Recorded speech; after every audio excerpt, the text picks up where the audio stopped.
نحمده ونصلي ونسلم على رسوله الكريم أما بعد فأعوذ بالله من الشيطان الرجيم بسم الله الرحمن الرحيم الذين ينفقون أموالهم في سبيل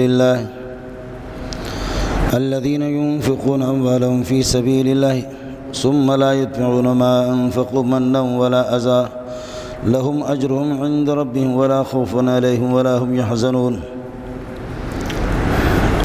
وقال تعالى الذين يأكلون الربا لا يقومون إلا كما يقوم الذي يتخبطه الشيطان من المس ذلك بأنهم قالوا إنما البيع مثل الربا وأحل الله البيع وحرم الربا فمن جاءه موعظة من ربه فانتهى فله ما سلف وأمره إلى الله ومن عاد فأولئك أصحاب النار هم فيها خالدون. يمحق الله الربا ويربي الصدقات والله لا يحب كل كفار أثيم. إن الذين آمنوا وعملوا الصالحات وآتوا الزكاة لهم أجرهم عند ربهم ولا خوف عليهم ولا هم يحزنون. يا أيها الذين آمنوا اتقوا الله وذروا ما بقي من الربا إن كنتم مؤمنين فإن لم تفعلوا فأذنوا بحرب من الله ورسوله وإن تبتم فلكم رؤوس أموالكم لا تظلمون ولا تظلمون. وإن كان ذو عسرة فنظرة إلى ميسرة وأن تصدقوا خير لكم إن كنتم تعلمون. واتقوا يوما ترجعون فيه إلى الله ثم توفى كل نفس ما كسبت وهم لا يظلمون. اللهم صل على محمد وعلى آل محمد كما صليت على إبراهيم وعلى آل إبراهيم إنك حميد مجيد. اللهم بارك على محمد وعلى آل محمد كما باركت على إبراهيم وعلى آل إبراهيم إنك حميد مجيد. انسان کو اللہ پاک نے بنایا ہے، وہ اس کا خالق اور مالک ہے. دنیا میں زندگی گزارنے کا طریقہ بھی اس کو بتایا ہے. اس کی نشست و برخاست اور حلال و حرام، مکروہ تحریمی تنزیہی، جائز و ناجائز کی ساری تفصیلات اللہ پاک نے بتائی ہے. جن چیزوں کو اللہ نے جائز قرار دیا ہے وہ طبی لحاظ سے بھی اور ڈاکٹری لحاظ سے بھی وہ انسانی بدن کے لیے مفید ہے. جن چیزوں کے کھانے کی اجازت دی ہے، حلال جانور، بکرا بکری، دمبا دمبی، گائے بیل، اونٹ اونٹنی، دیگر پرندے، جن کو اللہ نے حلال قرار دیا ہے وہ ایسے ہی ان کو حلال قرار نہیں دیا. اپنی دانست اور اپنے علم کی روشنی میں طبی لحاظ سے وہ انسان کے لیے مفید ہے. اور جن سے اللہ نے منع کیا، جن کو اللہ نے حرام قرار دیا ہے، وہ ایک شرعی اور ظاہری اور سطحی فیصلہ نہیں ہے، بلکہ طبی لحاظ سے بھی انسان کے لیے نقصان دہ ہے اور انسانی زندگی کے لیے. شراب ہے جس کو حرام قرار دیا ہے. بظاہر پینے میں انسان کو مزہ بھی آتا ہے، بہت سے لوگ کمزور ہوتے ہیں، چند دنوں میں ان کا رنگ بھی بدل جاتا ہے، کچھ موٹاپا بھی آ جاتا ہے، ظاہری ایک صحت اور تندرستی ان کو حاصل بھی ہو جاتی ہے. لیکن چاہے کافر بھی ہو یا مسلمان بھی ہو، عربی زبان میں اس کو کہتے ہیں خمر. خمر کا معنی عقل کو ڈھانپنا، ما خامر العقل، عقل اس میں مغلوب ہو جاتی ہے، عقل ڈھب جاتی ہے. شرابی کو یہ پتہ بھی نہیں ہوتا، کسی ایسے اسٹیج پر پہنچ کر کے کسی ایسی حالت میں بسا اوقات پہنچ جاتا ہے کہ یہ میری ماں ہے یا میری بہن ہے یا میری بیوی ہے یا خالہ ہے، پھوپھی ہے. نہیں، آنکھیں اس کی کھلی رہتی ہے، اس کا علم نہیں ہوتا. بوتل چڑھانے کے بعد پھر اس کو عقل اس طرح چلی جاتی ہے کہ اس کو اس کا پتہ نہیں چلتا کہ میرا خالق کون ہے، میرا مالک کون ہے۔ اور ویسے اس کی صحت اور تندرستی کے لیے آپ دیکھیں، جو لوگ شراب نوش ہے، شراب نوشی کرتے ہیں، میرے رب نے ان کو ایسی بیماریوں کا شکار بنایا ہے کہ آگے جا کر کے اس کا کوئی علاج بھی نہیں ہے۔ ظاہر مشروبات کا اثر بھی پینے والے پر، شارب پر ہوتا ہے۔ معقولات جو چیزیں کھائی جاتی ہے، آکل کھانے والا اور مغتذی غذا پانے والا، اس پر اس کا اثر ہوتا ہے۔ مچھلی کھائیں گے آپ تو اس میں گرمی ہے، حرارت ہے، وہ اپنا اثر ظاہر کر لیتی ہے۔ بکری کی دودھ کا اثر الگ ہے، گائے کی دودھ کا اثر الگ ہے، بھینس کی دودھ کا اثر الگ ہے، بکری کے گوشت کا اثر الگ ہے، مرغی کے گوشت کا اثر الگ ہے، مچھلی الگ ہے۔ یہ حرارت اور برودت کی شکل میں اپنا اثر ظاہر کر لیتے ہیں۔ خنزیر خود بہت بے حیا ہے، آپ نے تو نہیں دیکھا ہوگا، جائیں جا کر کے، یہ کبھی مری اسلام آباد وغیرہ ہم لوگ جاتے ہیں، یہ جامع فریدی ہے جہاں پر اس کے سامنے جنگل ہے دائیں بائیں، تو خنزیر وہاں گھومتے پھرتے ہیں۔ اور یہ خیبر پختونخوا کے بہت سے جنگلات کے اندر، ہمارے بلوچستان میں نہیں ہے۔ آگے آپ کو کیا بتاؤں، بہت بے حیا جانور ہے، بے حیائی اس میں بہت ہے، انتہائی بے حیائی۔ بعض جانوروں میں کچھ نہ کچھ حیا ہے، یہ انتہائی بے حیا ہے۔ خنزیر، کتے، خنزیر بہت زیادہ۔ تو آپ یہ دیکھیں کہ بے حیائی کے جتنے بھی طریقے کائنات کے اندر پھیلے، وہ خنزیر خوروں سے، جو خنزیر کھاتے ہیں، جو خنزیر کا گوشت کھاتے ہیں، ان جیسے بے حیا بھی کوئی کائنات کے اندر نہیں ہے۔ شریعت نے سطحی طور پر یہ حکم نہیں لگایا ہے کہ اس کو حرام قرار دیا ہوں، طبی لحاظ سے بھی یہی وجہ ہے کہ بعض چیزیں قرآن و سنت کے اندر ان کا ذکر نہیں ہوتا۔ نبی کے زمانے میں مکے میں وہ چیزیں پائی نہیں گئی۔ بعض اس قسم کے جانور بھی ہے، بہت سی چیزیں ان کا ذکر قرآن و سنت میں صراحتاً نہیں ہے، اور بہت سی کھانے کی چیزیں، بہت سی چیزیں اس کا ذکر نہیں ہے، وہ مکہ مدینہ میں بھی نہیں ہے، صحابہ نے بھی ان کو نہیں دیکھا۔ تو ان کے بارے میں علماء کا اصول یہی ہوتا ہے کہ جو چیزیں صحت انسانی کے لیے مضر ہوں، ڈاکٹری لحاظ سے، طبی لحاظ سے، شریعت بھی اسی طرح ان پر حکم لگائے گی۔ صحت انسانی کے لیے جب مضر ہے تو شریعت بھی کہے گی کہ ناجائز ہے، اس کو استعمال نہ کرے۔ انسان کی صحت اور تندرستی میں جس طرح کھانے پینے کی چیزوں کا اثر ہوتا ہے، حلال چیز کا اثر الگ ہے اور حرام کا اثر ہے، اسی طرح حلال اور حرام کا اثر انسان کی عبادات کے اندر بھی ظاہر ہوتا ہے۔ میرے نبی نے فرمایا ایک حدیث میں کہ ایک آدمی سفر کرتا ہے، سفر کرتے کرتے تھکا ہوا ہے، اور سفر میں ایک آدمی جب بے بس بے کس سا تھکا ہوا بھی ہے، ہاتھ اٹھا کر کے دعا کرتا ہے، اے اللہ مجھے فلانی چیز دے دے، فلانی چیز دے دے، فلانی چیز، گریہ وزاری بھی کرتا ہے لیکن وہ چیز ملتی نہیں ہے، دعا اس کی قبول ہوتی بھی نہیں ہے۔ اب وہ ڈھنڈورا پیٹتا ہے کہ بھائی میں اتنا روتا رہا، میری حالت تو دیکھو، لیکن یہ اللہ میرا سنتا ہی نہیں ہے، میری دعا کو قبول نہیں کرتا۔ تو میرا نبی فرماتے ہیں کہ ماکلہ حرام و ملبسہ حرام، اس کا کھانا بھی حرام ہے، لباس بھی اس کا حرام ہے، اور پینا اس کا حرام ہے، فَأَنَّا يُسْتَجَابُ لَهُ، اس کے لیے دعا اس کی کیسے قبول ہوگی؟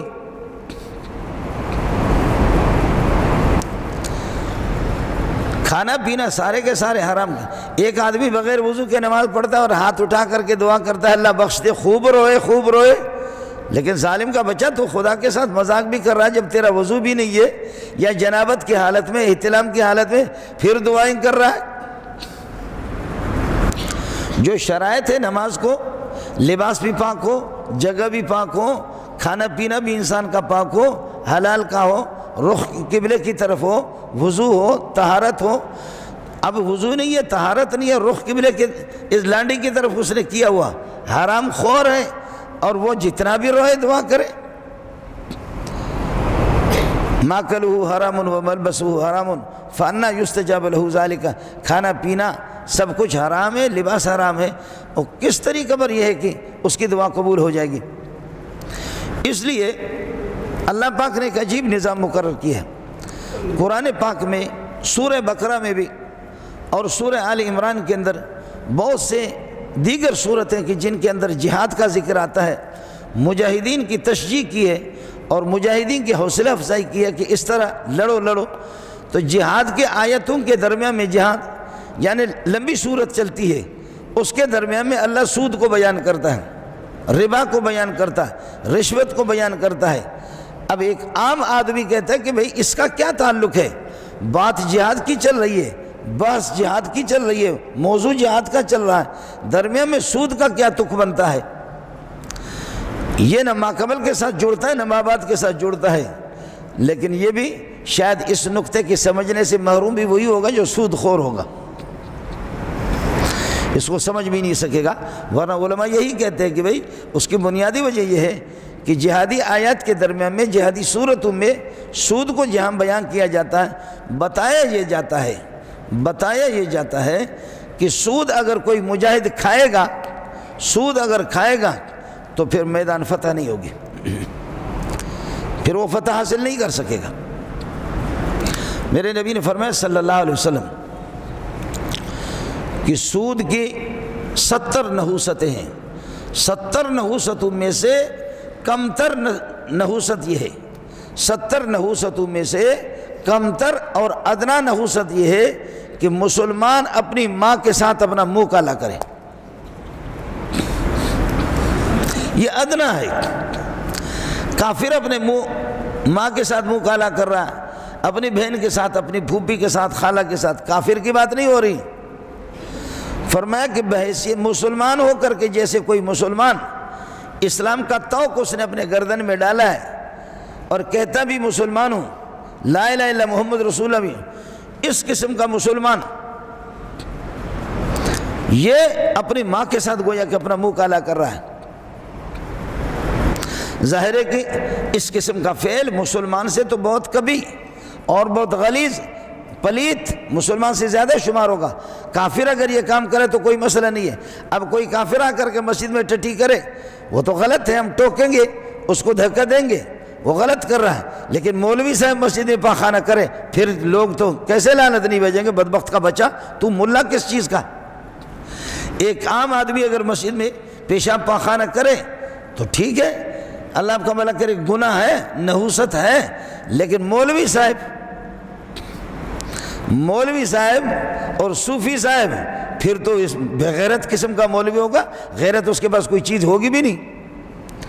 بتایا یہ جا رہا ہے کہ سود کی 70 نحوستوں میں سے ادنا نحوست یہ ہے کہ مسلمان اپنی ماں کے ساتھ اپنا منہ کالا کرے۔ دوسری ایک روایت میں فرمایا، دوسری روایت میں کہ جو سود خور ہے، سود لیتا ہے، سود دیتا ہے، اور کبھی ایک روایت میں یہ بھی ہے کہ ان کے درمیان میں جو واسطہ بنتا ہے دونوں کو ملاتا ہے، ایک رشوت کہ تیرے رشوت تجھ سے لوں گا، میں اپنے لیے بھی لوں گا، آپ کا رشوت دے کر فلانا افسر صاحب کو دے دوں گا، فلانی محکمہ والے کو دے دوں گا، پھر حکومت میں آپ کا کام بن جائے گا۔ لعن اللہ الراشیہ والمرتشیہ والرائش بینہما، سبحان اللہ سبحان اللہ، لعن اللہ الراشیہ والمرتشیہ والرائش بینہما، اللہ کی لعنت رشوت دینے والے پر بھی اللہ کی لعنت، رشوت لینے والے پر بھی اللہ کی لعنت، والرائش بینہما، ان کے درمیان میں جو چل کر کے واسطہ بنتا اس پر بھی خدا کی لعنت۔ اس لیے کہ بڑے لوگ بڑے ہی ہوتے ہیں، آدمی جتنا بڑا حرام خور ہوگا اتنا ہی بڑا شمار ہوگا ہماری سوسائٹی میں، ہمارے ملک میں۔ تو بسا اوقات وہ اپنے بھرم کو اور اپنے یہ کہ مقام کو اونچا رکھنے کے لیے ہم سود نہیں لیتے ہیں، تو درمیان میں اور بھڑوے ہوتے ہیں۔ اب ایک آدمی کا کام وہ جائز کام اور کرنا ہے، حکومت کی ذمہ داری ہے، لیکن وہ کام ہوگا نہیں، وہ کام نہیں ہوگا۔ درمیان میں ایک آدمی واسطہ بنے گا، اور واسطہ بن کر کے اللہ آپ کا بھلا کرے۔ آپ ناراض نہ ہو، یہ ہمارے بلوچستان کی جو بارڈر ہے، بلوچستان چاہے وہ ایران بارڈر ہے، وہ گوادر بارڈر ہے، گوادر سے یا تم مکران سے یا دفتان سے یا یہاں پر اللہ آپ کا بھلا کریے کراچی، اس سے ہب چوکی سے تھوڑا سا آگے یا چمن بارڈر ہے، واہ اگر کسی افسر کی نوکری وہاں لگ جائے 2 مہینے میں کروڑ پتی نہیں ارب پتی بنتے ہیں۔ 2 مہینے میں کروڑ پتی نہیں ارب پتی۔ مجھے کیا مصیبت پڑی ہے کہ قرآن ہاتھ میں لے کر کے مسجد میں ایسی باتیں کر رہا ہوں۔ میں بھی کسی مسلمان کا تو بچہ ہوں نا۔ ہے اس ملک پر اور اس ملک کے اہل اقتدار پر پھر اللہ کی لعنت کیسے نہیں ہوگی؟ ہمارے بلوچستان کے کچھ لوگ ہیں جانے پہچانے، کبھی اس کو فون کرتے آپ کہاں ہیں، کہتے کہ رحیم یار خان میں۔ کبھی کسی ساتھی کو فون کیا کہ بھائی تو کہاں ہے، کہتے اسلام آباد میں۔ ارے تو کہاں ہے، کہتے میں ملتان میں ہوں۔ ارے بھائی تو ہر مہینے میں ملتان میں بھی جاتا ہے، رحیم یار خان جاتا ہے، فلان جگہ جاتا ہے، یہ کیسے جاتا ہے؟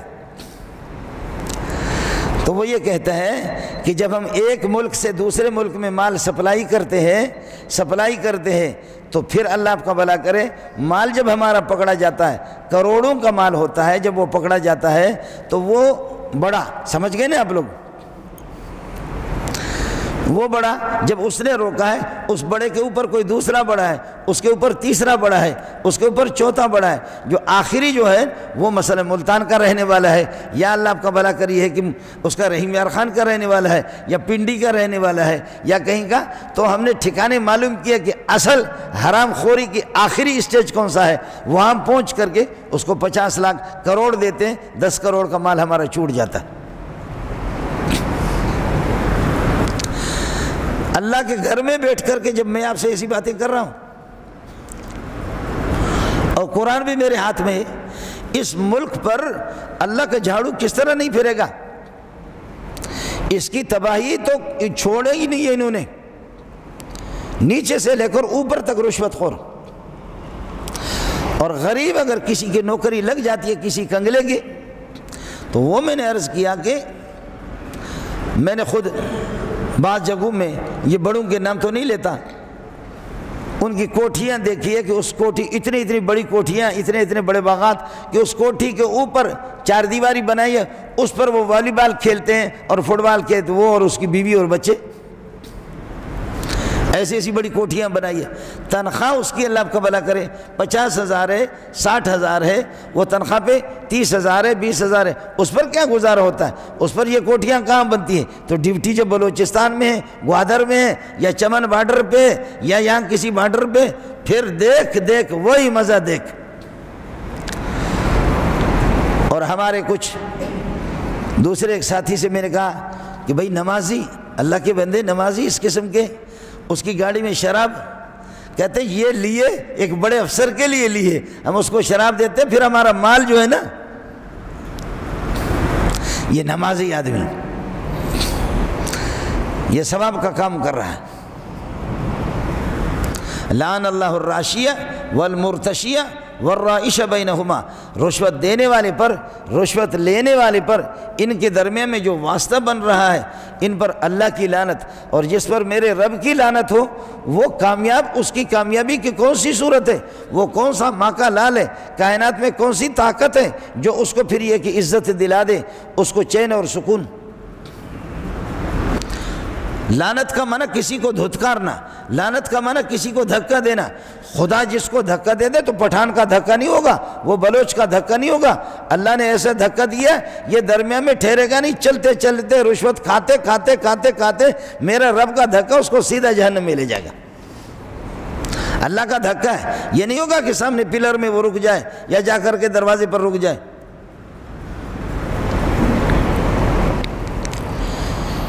اس لیے میرے نبی نے فرمایا انبیاء کو خود بھی یہ حکم ہے، یا ایھا الرسل کلوا من الطیبات واعملوا صالحا، اے رسولوں پاکیزہ چیزیں کھاؤ، حلال چیزیں کھاؤ، واعملوا صالحا، پھر نیک عمل کرو۔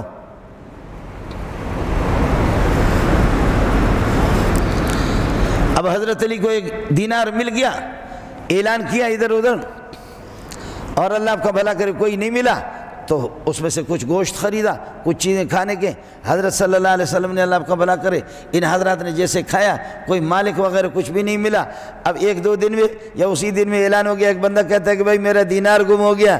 اللہ کے رسول فرماتے ہیں جا کر کے جس سے آپ نے گوشت لیے وہ کیے، آپ اللہ آپ کو اس کو کہہ دو کہ پیسہ ہم آپ کو دے دیں گے، یہ دینار اس بندے کے واپس کرو۔ صدقے کے کھجور صدقہ نبی کے لیے جائز نہیں ہے، نبی کے اولاد کے لیے بھی جائز نہیں ہے۔ الا لا تحل صدقۃ لمحمد ولا لآل محمد، یعنی صدقہ بھی نبی کے لیے ناجائز، ان کی اولاد کے لیے بھی حرام۔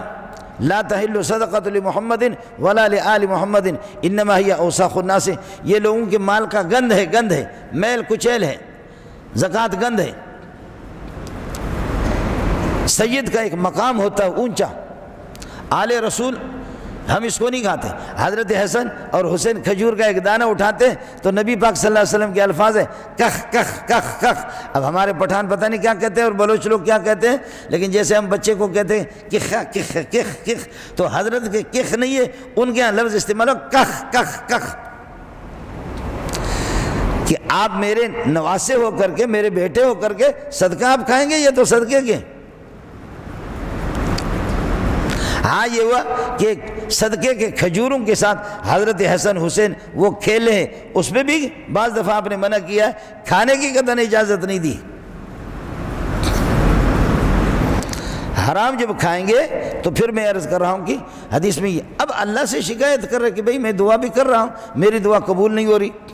رمضان کا مہینہ آ رہا ہے، اس لیے میں آپ سے عرض کر رہا ہوں کہ علماء یہ کہتے ہیں کہ ایک آدمی حرام مال سے سحری بھی کھاتا ہے، حرام مال سے افطار بھی کرتا ہے، افطار بھی کراتا ہے، تراویح کھڑے ہو کر کے پڑھتا ہے، کھڑے ہو کر کے تراویح بھی پڑھتا ہے، اور گرمی کے دنوں میں روزے کی تکلیفیں بھی برداشت کر رہا ہے، لیکن سحری بھی حرام، افطاری بھی حرام، بچوں کا سحری بھی حرام، اپنا بھی حرام، بچوں کا افطاری بھی حرام۔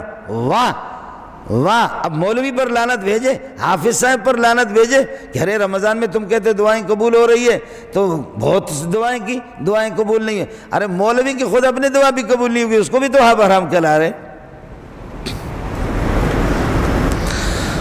مولوی صاحب کی تو اپنی دعا بھی قبول نہیں، اس لیے ملا موت روتے ہیں اس وقت، ہم لوگ موت روتے ہیں لیکن کچھ ہوتا نہیں ہے۔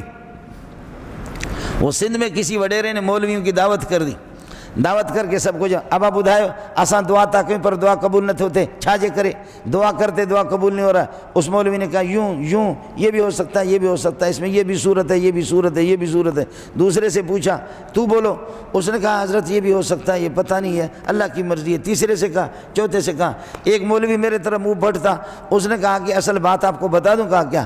کہا کہ تم بھی حرام خور ہو بغیرت اور ہم بھی حرام خور ہیں، آپ ہمیں کھلاتے بھی حرام خور ہیں، تو حرام خور کھلانے والے تم بھی اور ہم مولوی لوگ بھی حرام خور، تو اس میں جتنی بھی دعا کریں دعا کہاں قبول ہوگی؟ وہی تم سارے کے سارے حرام خور۔ اور سندھی میں کہتے جیڑا روح تیڑا ختمہ، جس قسم کی روح ہوگی ختمہ اس قسم کا پڑھا جائے گا، تو تم جس قسم کے ہوگی ہم بھی اسی قسم کے۔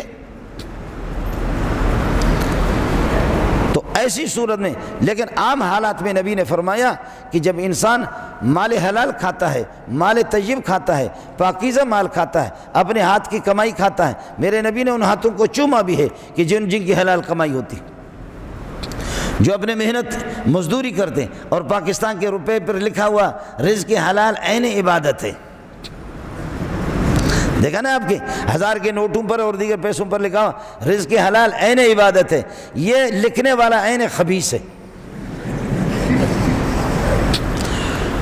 سمجھ رہے ہیں؟ یہ اللہ کے ساتھ مذاق ہے۔ سب سے زیادہ سود خور یہی ہوتے ہیں، یہ لکھنے والے۔ اور جہاں ہم نے دیکھا ہے کہ جہاں اللہ آپ کا بھلا کرے لوگوں کو روکتے ہیں اور تلاشی لیتے ہیں، اس کے لیے یاد پیسہ۔ اب ہمارے بلوچستان میں جب گاڑیاں آتی ہے تو تلاشی دے دو، تلاشی دے دو، تلاشی دے دو، تلاشی دے دو، تو ڈرائیور کے پاس پھر پہنچتا ہے۔ ان کے ساتھ پہلے سے ڈرائیوروں کے ساتھ ان کا تعلق ہے، ڈرائیوروں کے ساتھ پہلے سے ان کا سلسلہ جڑا ہوا ہے کہ بھئی آپ پیسے دیں گے، ہر چکر پر آپ دیں گے، پیسے آپ دیں گے تو پھر آپ کو چھوڑیں گے۔ جیسے وہ آتے ہیں تلاشی لے رہا، ہاں بھائی مولوی صاحب اپنا بیگ دکھاؤ، آپ کے بیگ میں کیا ہے، آپ کے سامان میں کیا ہے۔ ڈرائیور کے پاس آتے ہیں، کوئی ناجائز چیز تو نہیں ہے، کوئی ناجائز چیز تو آپ نے نہیں اٹھائی ہے گاڑی میں، ڈکی بھری ہوئی ہے، ڈکی بھری ہوئی ہے، اس میں ہیروئن بھی ہو کچھ بھی ہو وہ بھری ہوئی ہے، لیکن تو ڈرائیور کہتے نہیں سرکار کچھ بھی نہیں ہے، کچھ بھی نہیں ہے۔ کہتے ہو کتے کا بچہ پھر کم از کم ایک ماچس تو دے دو نا، سگریٹ ہے آپ کے پاس؟ کہتے جی ہاں سگریٹ۔ کہتے کون سا سگریٹ ہے؟ وہ پتہ نہیں کیا کیا ان کے پاس، اللہ آپ کا بھلا کرے، مختلف نام سگریٹ کے، سگریٹ کا پیکٹ اس کو دے دیا، ماچس دے دو، وہ سگریٹ نہیں ہوتا، سگریٹ کا پیکٹ، اس کے اندر اللہ آپ کا بھلا کرے 40-50 ہزار روپے رکھے ہوئے، وہ کتے کا بچہ دے دو، سگریٹ دے دو۔ تو اب مولوی منظور یہ سمجھ رہا ہے کہ بھئی ہمارا سر ماشاءاللہ ملک کا محافظ جو ملک کی حفاظت کر رہا ہے، اور وہ آیا اور گاڑی میں کوئی ناچیز اس کو ناجائز چیز ملی بھی نہیں، اور سگریٹ، اب ہر گاڑی سے سگریٹ کے پیکٹ لے رہے ہیں، یعنی آدھا گھنٹہ میں پونے گھنٹے میں اللہ آپ کا بھلا کرے گاڑیوں سے سگریٹ کے پیکٹ اندر اللہ آپ کا بھلا کرے لاکھ ہے۔ اب اس نے یہ کہ جتنے بھی تھیلیاں رکھی ہے اس قسم کے دھوکوں سے اور اس قسم کے رشوتوں سے میرے نبی نے فرمایا لعن اللہ الراشیہ والمرتشیہ والرائش بینہما، رشوت دینے والا لینے والا اور ان کے درمیان میں جو ان کو آپس میں ملاتا ہے، واسطہ بنتا ہے اور وہ اپنا الگ حصہ مقرر کر لیتا ہے، تینوں پر خدا کی لعنت ہو۔ اور لکھا ہوا بھی ہمارے ہاں ہوتا ہے، جہاں پر تلاشی لی جاتی ہے، جہاں پر یہ ہے کہ ملک کی حفاظت بھی کی جاتی ہے، وہاں پر لکھا ہوا رشوت لینے والا دینے والا دونوں پر خدا کی لعنت، یعنی وہ خود بتاتے کہ میں ملعون آپ کی حفاظت کر رہا ہوں، لکھا بھی ہے جانتا بھی ہے۔ یہ اس ملک کا حال ہے، اس لیے میرے نبی نے فرمایا، دوسری روایت میں ہے کہ رشوت وہ 36 مرتبہ اگر آدمی زنا کرے اس کی یہ کہ نحوست اور اس کی سنگینی اتنی نہیں ہے، رشوت اس سے بھی زیادہ ہے۔ اور رشوت خوروں کا حال بھی آپ دیکھیں آخر میں کیا ہوتا ہے۔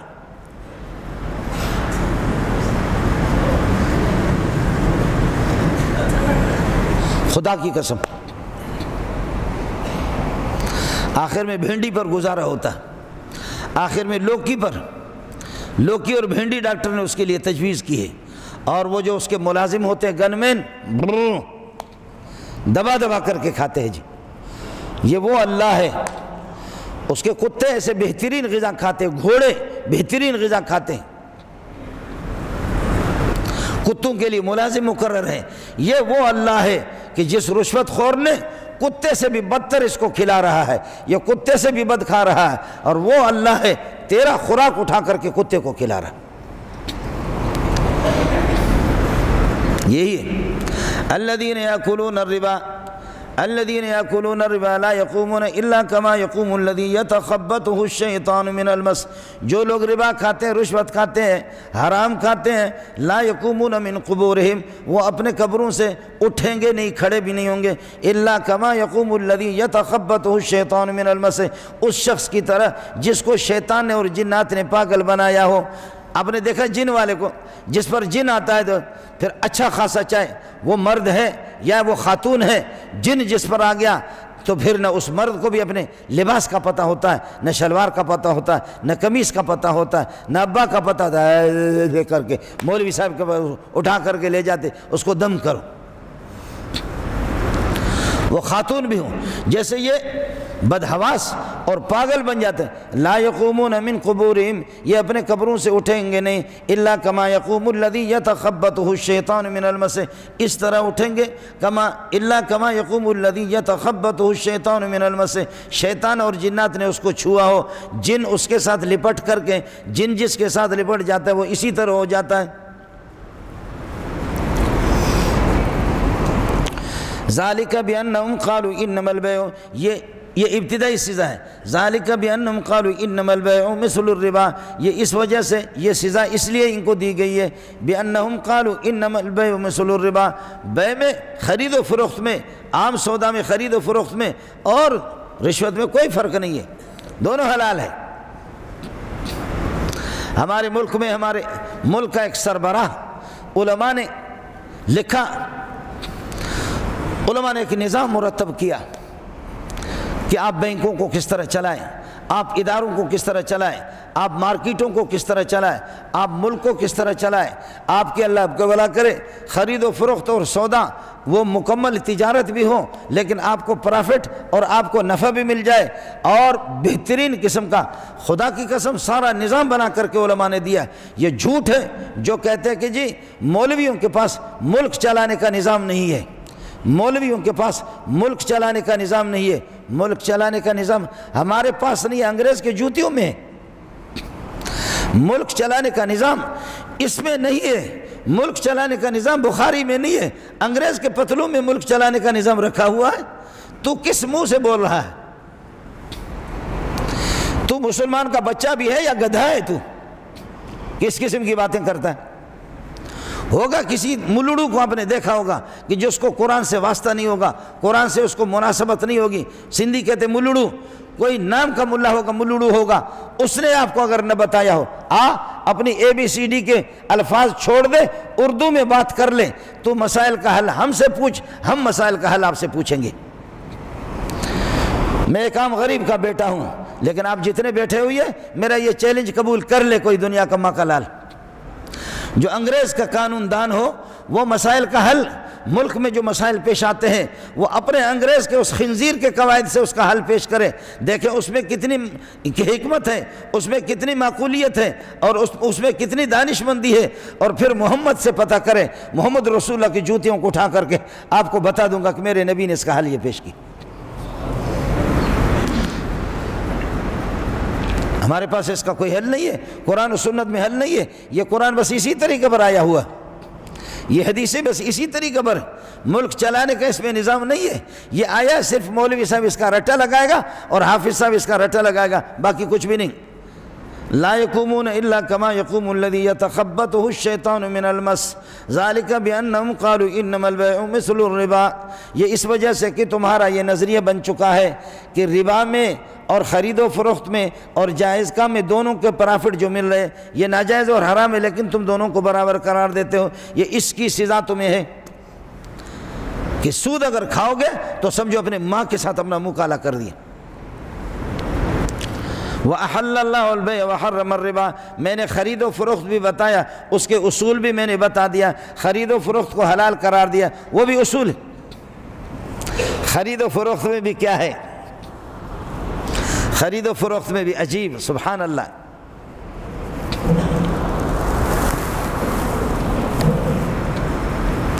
ایک آدمی کو اللہ آپ کا بھلا کرے، مارکیٹ میں چند دلے، یہ چیز ہے 50 کا، ہاں بھائی 30 روپے 30 روپے 30 روپے، دوسرا کہتا ہے کہ 40 40 40 40، تیسرا کہتا ہے 50 میں میرا ہے 50 میں میرا، اور بولو اور بولو اور بولو، چوتھا کہتا ہے کہ 60 میں، اور پانچواں کہتا ہے 70 میں، ایک کہتا ہے کہ 80 میں، ایک کہتا ہے 90 میں۔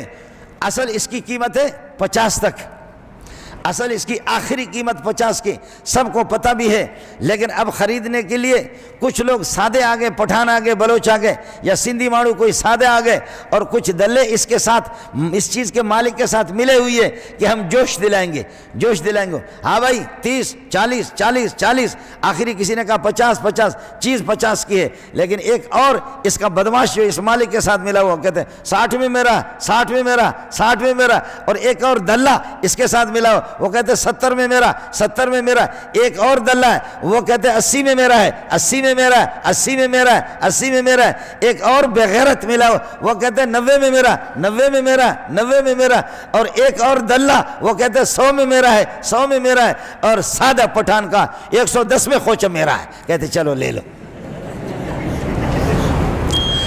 سادہ پٹھان، اب یہ جو 4-5 دلے اس کے ساتھ ملے ہوئے تھے، ان کو خریدنا نہیں تھا، صرف پٹھان کو جوش دلانا تھا، بلوچ کو جوش دلانا تھا، میرے بھائی سندھی کو جوش دلانا تھا، مہاجر کو سادہ کو جوش دلانا تھا۔ میرا نبی فرماتے ہیں یہ بغیرت ہے، میرا نبی فرماتے ہیں یہ خالص دھوکہ ہے، اللہ کی بارگاہ میں ان کو پیش ہونا ہے۔ واہ واہ، خریدنا ان کو نہیں ہے، ورنہ میرے نبی نے کسی کے وہ ٹاٹ اور دری لے لی، یہ فرمایا کہ ایک پیالہ لیا، فرمایا کہ اس کو کتنے میں خریدیں گے؟ کون خریدتا ہے؟ کون خریدتا ہے اس کو؟ کتنے کا خریدا؟ ایک صحابی اٹھا، اس صحابی نے کہا کہ جی 1 درہم میں میرا ہے، 1 درہم میں میرا ہے۔ حضرت آپ بیان کریں گے؟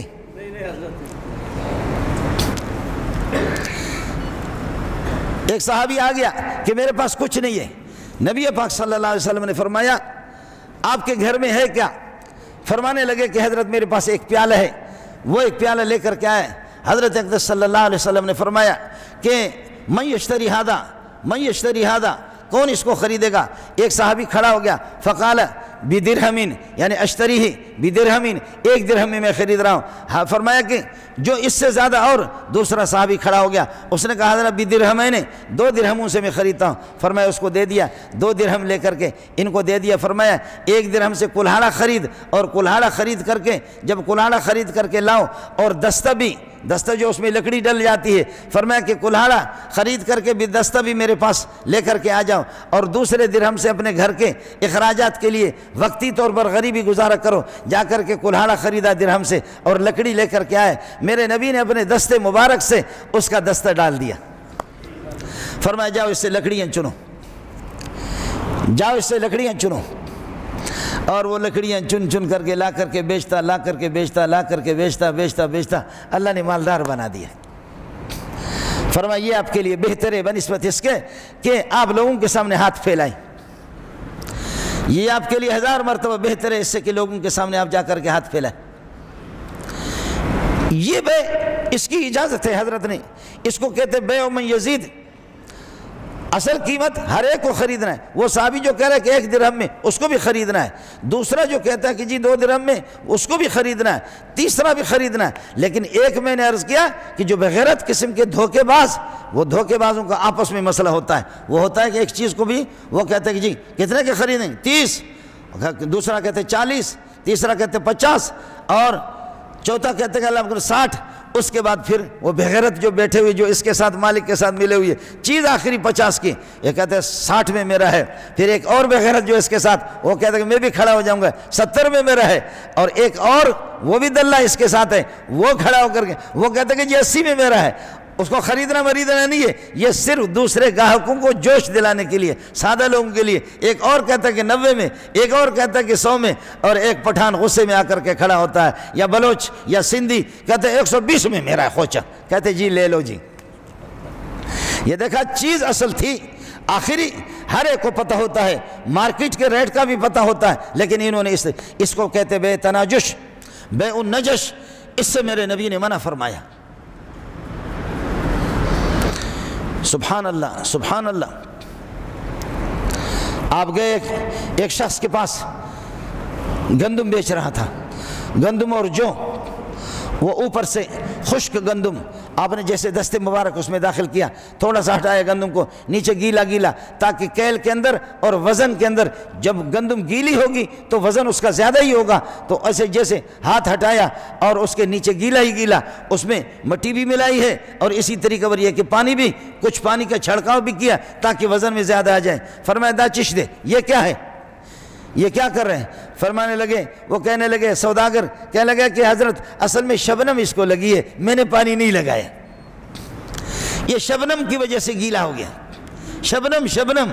فرمایا من غشنا فلیس منا، جو میرے امت کے ساتھ، ہمارے ساتھ دھوکہ کرے گا، وہ شکل اس کی مسلمانوں کی ہوگی، مسلمانوں کی سوسائٹی میں پیدا ہو گیا ہوگا، لیکن فلیس منا، وہ ہماری امت میں سے نہیں ہے۔ سبحان اللہ۔ اس کو دیکھ کر کے فرمائے اس انداز میں نہ کرو، من غشنا فلیس منا، آپ نے کیسے دھوکہ کر دیا، اس دھوکے کی اجازت نہیں ہے۔ اس لیے میرے نبی نے فرمایا کہ یا معاشر التجار، پہلے تاجروں کو سمسار کہا جاتا تھا زمانہ جاہلیت میں، اب بھی سمسار عرب لوگ کہتے ہیں۔ اب یہ شیخ صاحب آ کر کے بیٹھ گیا تو میں کیسے بولوں، عرب اب بھی کہتے ہیں سمسار، لیکن سمسار اتنا پسندیدہ نام نہیں ہے، سمسار سماسرہ، لیکن میرے نبی نے پیارا نام دیا تاجر، فرمایا التاجر الصدوق الامین مع النبیین، سچا پکا تاجر جو جھوٹ نہیں بولتا، جو اپنی ایمان کو تباہ نہیں کرتا، اپنی آخرت کو تباہ نہیں کرتا، اللہ اس کو انبیاء کے ساتھ اٹھائے گا۔ سبحان اللہ سبحان اللہ، اپنے حلال کمائی کھاتا۔ التاجر الصدوق الامین مع النبیین والصدیقین والشہداء، انبیاء صدیقین اور شہداء کے ساتھ اس کا حشر ہوگا۔ لیکن اس کے ساتھ دوسرا یہ ہے، دوسرا کیا ہے؟ یہاں بازار میں یہ بھی ہوتا ہے، بازار میں یہ ہوتا ہے، ایک مکان میں نے خریدا ہے 10 لاکھ کا، 1 لاکھ میں نے خریدا ہے، 10 مکان میں نے خریدا 10 لاکھ کا، زیادہ سے زیادہ وہ 11 لاکھ کے، زیادہ سے زیادہ وہ جائے گا 11 لاکھ اس کی مارکیٹ ہے۔ میرے بیٹے نے ایک مکان خریدا 10 لاکھ کا، غور سے سنیے گا، میں نے مکان خریدا 10 لاکھ کا، زیادہ سے زیادہ اس کی مارکیٹ 11 لاکھ کی ہے۔ میرے بیٹے نے بھی 10 لاکھ کا ایک مکان خریدا، زیادہ سے زیادہ 11 لاکھ کی اس کی مارکیٹ ہے۔ رات کو باپ اور بیٹے ہم دونوں نے کھانا کھایا، کھانا کھانے کے بعد میں نے اپنا مکان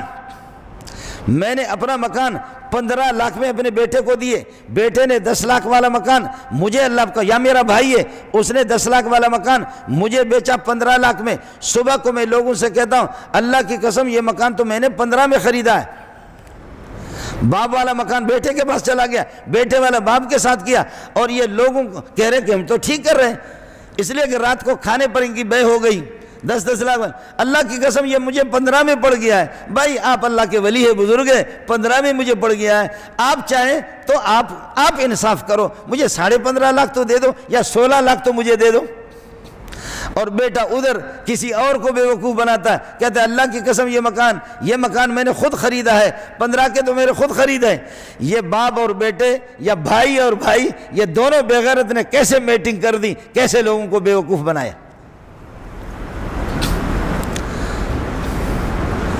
ہے ایسی چیزوں سے میرے نبی نے منع فرمائے۔ یہ چیز ہے 50 روپے کی اور اس میں دھوکہ دے کر کے کہتا ہے کہ 100 کی ہے، 100 میں نے خریدا ہے۔ ارے تیری جو تو خرید نہ بتا، ویسے بیچ دے، لیکن جھوٹ بول کر کے کہتے ہیں 100 میں تو مجھے چیز پڑی ہے۔ یا یہ ہے کہ ایک گائے اور ایک بیل ہے، اور اس کو میں کراچی کی مارکیٹ میں بیچتا ہوں، اس بیل کو بیچ کر کے میں لوگوں سے کہتا ہوں کہ بھائی اللہ کی قسم یہ بیل اسلام آباد سے لایا ہم نے، کل اس کو اسلام آباد سے لایا ہے۔ اللہ کے بندو یہ بیل کل اسلام آباد سے لایا میں نے۔ وہ سادہ کہتے کہ آئے کیا خوش قسمت ہے ہم سندھ والے، اسلام آباد کی گئے اور اس کے پنڈی کی گائے آ گئی اور بیل آ گئے اس کو خریدوں، جبکہ گڈاب کے اندر کوئی میرا فارم ہاؤس ہے، اس کا نام میں نے اسلام آباد رکھا ہے۔ آپ سمجھ رہے نہیں سمجھ رہے؟ یہ ساری ٹھگیاں اب اپنے کسی باڑے کا نام اس نے اسلام آباد رکھا ہے، اور عام آدمی یہ سمجھتا ہے کہ پنڈی کا جانور ہے اسلام آباد کا، اس پر اتنا کرایہ بھی لگا ہوگا پنڈی سے اسلام آباد سے، تو اس غریب کا حق بنتا ہے 1 1.5 لاکھ اس کو اگر زیادہ دے دیں، 50-60 ہزار اس کو زیادہ دے دیں، جبکہ اسلام آباد سے مراد اس کا اپنا باڑا ہے جو یہاں سے روڈ کے پیچھے گڈاب میں ہے۔ یہ ساری ٹھگیاں فقہاء نے ان کا حل پیش کیا۔ الذین یاکلون الربا لا یقومون، الذین یاکلون الربا، جو ربا کھاتے ہیں، حرام کھاتے ہیں، لا یقومون الا کما یقوم الذی یتخبطہ الشیطان من المس، وہ اپنے قبروں سے اٹھیں گے نہیں مگر ایسے اٹھیں گے کہ جیسے کہ دیوانہ اور پاگل جس کے ساتھ جن چمٹ گیا ہو، جنات چمٹ کر کے جیسے آدمی کو حواس باختہ اور پاگل بناتے، اسی طرح یہ قبروں سے اٹھے گا۔ ذالک بانہم قالوا انما البیع، یہ اس وجہ سے کہ انہوں نے کہا انما البیع مثل الربا، بے اور ربا دونوں میں کوئی فرق نہیں ہے، بہت فرق ہے۔ وَأَحَلَّ اللَّهُ الْبَيْعَ وَحَرَّمَ الرِّبَا، اللہ نے بے کو حلال قرار دیا، ربا کو حرام قرار دیا، ہر ایک کے اصول الگ الگ ہے۔ فَمَنْ جَاءَهُ مَوْعِظَةٌ مِّن رَّبِّهِ فَانْتَهَىٰ، جس کے پاس اللہ کی طرف سے نصیحت آ گئی، وہ باز آ گیا، مومن کا بچہ، مسلم کا بچہ، ایماندار کا بچہ، سینے کے اندر ایمان ہے۔ فَمَنْ جَاءَهُ مَوْعِظَةٌ مِّن رَّبِّهِ فَانْتَهَىٰ فَلَهُ مَا سَلَفَ، اس سے پہلے جب مسئلہ معلوم نہیں تھا یا کفر کی حالت میں اگر کسی نے گناہ کیا، میں اللہ اس سے درگزر کروں گا، مسئلہ معلوم نہیں تھا، لیکن لیکن مسئلہ معلوم ہونے کے بعد ومن عاد، جو واپس لوٹ کر کے مسئلہ بھی معلوم ہو گیا، مولوی نے بھی بتا دیا، تبلیغی نے بھی بتا دیا، ومن عاد، پھر واپس سود کی طرف جائے گا، اگر سود کا معلوم نہیں تھا پھر بھی میں اللہ اسے درگزر کرتا تھا، یا کفر کی حالت میں اس نے سود کھایا تب بھی میں اللہ درگزر، لیکن اب اسلام لانے کے بعد، اب میرے حکم آنے کے بعد ومن عاد، واپس سود کی طرف لوٹے گا، فاولئک اصحاب النار، یہ پکا جہنمی بنے گا، یہ صرف سال 2 سال نہیں رہے گا، ہم فیہا خالدون، ہمیشہ زندگی بھر رہے گا اس میں۔ مسئلہ معلوم ہونے کے بعد بھی میں عرض کر رہا تھا عبادات کے قبولیت کے اندر ضروری ہے آدمی ربا سے، سود سے، حرام خوری سے، دھوکے سے، فراڈ سے بچے، پھر ہاتھ اٹھا، انشاءاللہ دعا قبول ہوگی، ورنہ رو، تو بھی رو، مولوی بھی روئے، تبلیغی بھی روئے، کچھ بھی نہیں ہوگا۔ اس دنیا کے اندر انقلاب نہیں آئے گا جب مولوی صاحب بھی حرام خور، تو بھی حرام خور، مولوی کا رونا بھی فضول، تیرا رونا بھی فضول، تبلیغی کا رونا بھی فضول۔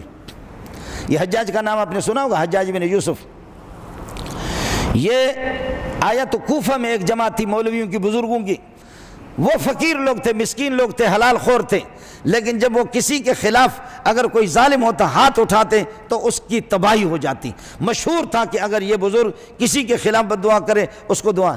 حجاج جب آیا، حجاج نے 1.25 لاکھ انسان، صرف 1.25 لاکھ اس نے جیلوں میں مارا ہے، لڑائیوں میں کتنے مارا اس کی تعداد کچھ بھی نہیں ہے، شیخ بیٹھا ہوا اس کو پتہ ہوگا۔ جیلوں کے اندر اور قید خانوں میں جن کو قتل کیا حجاج نے، وہ 1.25 لاکھ تک ان کی تعداد ہے، اور لڑائیوں میں کتنا مارا ہے مجھے مولوی منظور کو معلوم نہیں ہے۔ حجاج جب آ گیا، ظالم تو تھا ظالم، حجاج کو کسی نے کہا وہ جنے دا پتریا، وہ سڑے، تو ہے بڑا ظالم، لیکن یہ ایسے فقیر لوگ، مسکین لوگ ہیں، یہ کوفے والے، اگر انہوں نے ہاتھ اٹھایا تو تیری خیر نہیں ہے، اگر انہوں نے ہاتھ اٹھایا تو تو بچے گا نہیں۔ تو حجاج نے کہا کیا کروں؟ ہر جگہ ماسٹر جیسے کہ ہماری حکومتوں کے دائیں بائیں حرام خور بیٹھے ہوتے، تو کچھ حرام خور بیٹھے ہوئے تھے، انہوں نے مشورہ دیا، دیکھو سن لو مشورہ، واہ، کہنے لگے سرکار، حجاج تو گورنر تھا عبد الملک بن مروان کا، کہنے لگے سرکار آپ کو ایک مشورہ دے رہے۔ مشورہ کیا ہے؟ کہا یہ جو جتنے صوفی ہیں جن کی بد دعا لگتی ہے، جن کی دعائیں لگتی ہے، یہ کرو کہ ایک دعوت کرو، ان کو حرام کھلاؤ، بس۔ اس کے بعد صوفی ایڑی چوٹی کی زور لگا، کچھ بھی نہیں ہوگا۔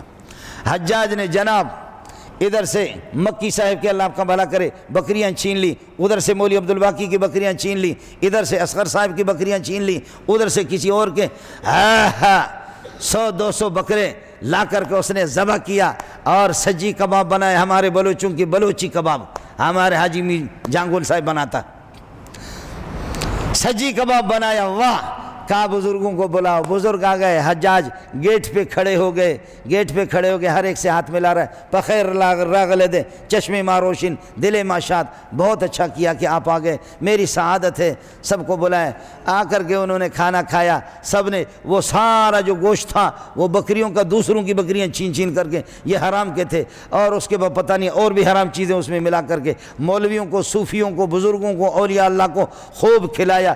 کھلانے کے بعد کھا کر کے جب آخری الوداع، مولوی کو جب کھانا ملے تو اس کو اور کیا چاہیے، کھانا جب اس کو خوب انہوں نے کھایا، دعائیں بھی کی، تو دعا اب کیا لگے گی، اچھی دعا بھی نہیں لگے گی، بری بھی نہیں لگے گی۔ واپسی میں جاتے ہوئے حجاج سے ملے ایک ایک کر کے، حجاج نے ہاتھ بھی چوما، آپ لوگوں کی بڑی مہربانی کہ آپ لوگوں نے بڑا احسان کیا۔ وہ نکل گئے، جب یہاں سے سارے کے سارے صوفی جب چلے گئے تو حجاج ان کے پیچھے اپنے دوستوں کے سامنے کہے کھٹی آئے خیر ساں ہو جمالو۔ اور اس کے بعد حجاج نے کہا کہ واہ، ناچنے لگا، کہا اب مجھے کچھ نہیں ہوگا، اس لیے نہیں ہوگا کہ ان بزرگوں کے پیٹ میں میں نے حرام کا لقمہ پہنچا دیا، اب ایڑی چوٹی کی زور لگائیں کچھ بھی نہیں ہوگا، حرام جب ان کو میں نے کھلایا ہے۔ یا ایھا الذین آمنوا کلوا من الطیبات واعملوا صالحا، یا ایھا الرسول کلوا من الطیبات واعملوا صالحا، اے میرے نبیوں، اے برگزیدہ ہستیوں، پاکیزہ چیزیں حلال کھاؤ، اس کے بعد عمل صالح کرو، پھر دعا کرو کہ وہ دعا قبول ہوگی یا نہیں ہوگی۔ اس لیے رمضان کا مہینہ آ رہا ہے، ساتھی یہ کرے، ہر ایک کو پتہ ہوتا ہے کہ میری آمدنی میں کتنے پرسنٹ اس میں حلال ہے، میری آمدنی میں کتنے پرسنٹ اللہ آپ کا بھلا کر یہ ہے کہ حرام ہے، یا پوری آمدنی میری حرام ہے، یا آدھی حرام ہے، یا کچھ حصہ۔ تو یہ کر دوں کہ قرضہ آدمی لے لے کہیں سے، یا اپنے رزق میں کچھ اس کو معلوم ہوتا ہے میری یہ دکان، یہ میرا یہ پلاٹ، یا میرے فلانے یہ چیز یہ حلال کے ہے۔ رمضان میں کوشش یہ ہونی چاہیے، رمضان میں یہ کوشش ہونی چاہیے کہ سحری میں، افطار میں اپنے بچوں کو حلال مال سے سحری بھی کرے، کھائیں، افطار بھی اسی سے کر لیں، تو پھر انشاءاللہ آپ کے روزے رنگ بھی لائیں گے، آپ کی تراویحیں اپنا اثر دکھائیں گے، آپ کی ہے کہ تلاوت وہ بھی ان کی برکات کو بھی آپ حاصل کریں گے، ان کے انوار بھی آپ کو ملیں گے بصورت دیگر۔ پھر آپ کا روزہ رکھنا بھی فضول ہے، آپ کا کھڑا رہنا بھی فضول ہے، تراویح بھی۔ اس لیے میرے نبی فرماتے ہیں آدمی روزہ بھی رکھتا ہے بسا اوقات، فرمایا سوائے پیاس اور بھوک کے اس کے لیے کچھ بھی نہیں، غیبت بھی کرتا ہے روزے میں، حرام خوری بھی کرتا ہے، روزے کے تقاضے بھی پورے نہیں کرتا ہے، شریعت کے تقاضے پورے نہیں کرتے، اس وجہ سے یہ روزہ اپنا اثر اس کے لیے نہیں دکھائے گا۔ اللہ آپ کا حامی ہو، اللہ آپ کا ناصر ہو۔ اللہ تعالی ہمارے اس ملک میں بھی سودی جو نظام ہے، اس حرام خوری سے، اس سودی سے امت مسلمہ کو اللہ نجات عطا فرمائے۔ ہمارے اہل اقتدار جو لوگ ہیں اللہ ان کو ہوش عطا فرمائے، بصیرت عطا فرمائے۔ ایک بات آپ حضرات کی توسط سے مجھے یہ بھی کرنی تھی، آج آپ کو پتہ ہے کہ پورے پاکستان کے اندر، پوری دنیا میں یہ امر جلیل پتہ نہیں سندھی مانوہ کہہ رہا ہے، یہ کوئی لیکچرار ہے، میں نے ابھی ان کا بیان سنا، اللہ کی شان میں جس قسم کی گستاخی کی ہے۔ ہماری حکومتیں تو ہے بے حس ہے، بے دین ہے، غافل ہے، مغفل ہے، ان کو پتہ ہی نہیں ہے کہ کیا ہو رہا ہے۔ اس وجہ سے آپ کے توسط سے حکومت سے ہمارے اپیل ہے، ہمارے ایجنسی والے یہاں کوئی بیٹھے ہوئے میرے بھائی، ان سے بھی یہ ہے کہ ہماری اپیل ہے کہ للہ فی اللہ امت مسلمہ کے جذبات کے ساتھ کھیلنے کی کوشش نہ کرو، للہ فی اللہ امت مسلمہ برداشت کرے یا نہ کرے، سونے محمد کو تکلیف نہ دو، 1.25 انبیاء کو تکلیف نہ دو، 1.25 صحابہ کی پاکیزہ ارواح کو تکلیف نہ دو، میرے رب کے ساتھ بھی ہے کہ اس طرح میرے رب کو تکلیف نہ دو۔ ان الذین یؤذون اللہ ورسولہ لعنہم اللہ فی الدنیا والآخرہ، اللہ اور رسول کے لیے جو باعث ایذا بنتے ہیں، اللہ رسول کی شان میں گستاخی کرتے، لعنہم اللہ فی الدنیا والآخرہ، دنیا اور آخرت میں وہ ملعون ہے، اللہ کی ان پر لعنت ہے۔ آپ کے توسط سے گزارش یہ ہے، ہماری حکومت ہم غریبوں کے ساتھ، ہم بھی پبلک ہے اور آپ کی رعیت ہے، امت مسلمہ یہ مسلمانوں کا ملک ہے، برطانیہ میں ہم نہیں رہ رہے، فرانس میں نہیں رہ رہے، للہ فی اللہ حکومت اور ہمارے جو مسلمان جو ہمارے اس طرح مختلف ادارے ہیں ان سے بھی ہماری گزارش یہ ہے، اس قسم کے کتوں کو، اس قسم کے خنزیروں کو لگام دے دو۔ اللہ آپ کا حامی ہو، اللہ آپ کا ناصر ہو۔ وآخر دعوانا الحمدللہ۔